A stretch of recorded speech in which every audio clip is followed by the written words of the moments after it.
পৃথিবীতে মেলার অভাব নেই। মেলা হলো মিলন ক্ষেত্র। মেলায় বিভিন্ন মানুষের সাথে পরিচয় হয়, বিভিন্ন মানুষের সাথে দেখা হয়, অচেনা মানুষের সাথে সাক্ষাৎ হয়, বন্ধুত্ব স্থাপিত হয়। তা আমি বিভিন্ন মেলায় যাই। তা আজকের যে মেলা এসেছি, চিত্রালয় রথের মেলা। রথের মেলায় এসেছি ঠিক কথাই, রথ দর্শন করেছি, কিন্তু এর থেকে আর একটা বড় আকর্ষণ আমার কাছে, যেটা হলো বই মেলা। আমি আগেও বলেছি, এখনও বলছি, যে দুর্গাপুরের কল্পতরু বই মেলাতেও আমি প্রতি বছর যাই। আবার এই চিত্রালয় বই মেলায় প্রতি বছরই আসি। বই মেলাটাও একটা আমার কাছে বিশেষ আকর্ষণ। তাই এই বই মেলার সমস্ত স্টলগুলি ঘুরে দেখলাম। কলকাতা থেকে বহু পাবলিশার্সরা এসেছেন, অনেকের সাথে পরিচয়ও আছে, যেহেতু কলকাতা বই মেলাতেও যাই। তো এখন আমি এসেছি একটা লিটল ম্যাগাজিন মেলা, লিটল ম্যাগাজিন মানে বইয়ের স্টলে। তা লিটল, মুখে বলছি লিটল, লিটল মানে ক্ষুদ্র, কিন্তু ক্ষুদ্র তো নয়, এটা বৃহৎ। আমি বারবার বলে থাকি, সমুদ্রের জলকণা, সমুদ্রে জলরাশি অনন্ত, এক বিন্দু জলেরও যা গুণ, অনন্ত রাশি জলেরও সেই একই গুণ। তাই এই লিটল ম্যাগাজিন মেলা, বৃহৎ মেলা সব একাকার হয়ে গেছে। এখানে বসে আছি জয়ন্ত দত্তর সম্পাদিত স্বপ্নের করিডরে পত্রিকা স্টলে।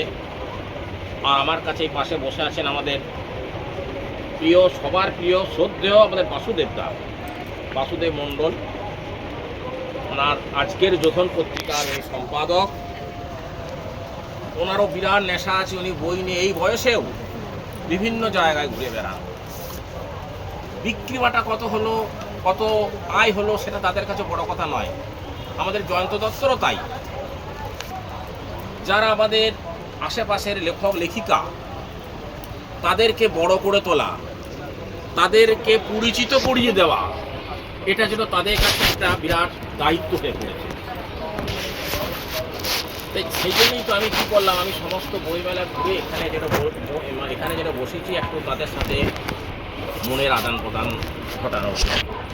আমি নিজেও লেখালেখি করি, একটু আধটু করি, পেশায় শিক্ষক, জাস্ট রিটায়ার্ড করেছি, তবুও লেখালেখির সঙ্গে যুক্ত আছি, বিভিন্ন সাংস্কৃতিক অনুষ্ঠানের সঙ্গে যুক্ত আছি, খুব ভালো লাগে। তাই এই আনন্দ cannot be express by language. আনন্দটা কত ভাষায় বোঝানো যাবে না, এটা অনুভূতির ব্যাপার।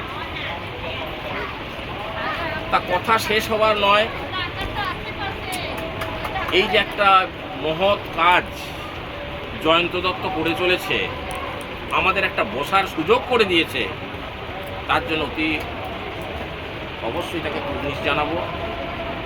শুধু জয়ন্ত দত্তই নয়, জয়ন্ত দত্তর পরিবার এখানে রয়েছেন, জয়ন্ত দত্তর দাদা, স্ত্রী, সকলেই যেন একটা পরিবার হয়ে গেছে এখানে। তা এখন একটা কবিতা পাঠ করি। এই পত্রিকায় বিশ্ব কবিতা দিবস, স্বপ্নের করিডরে জয়ন্ত দত্ত সম্পাদিত এই পত্রিকায় আমার একটি কবিতা প্রকাশিত হয়েছে। কবিতাটির নাম দোলাচল।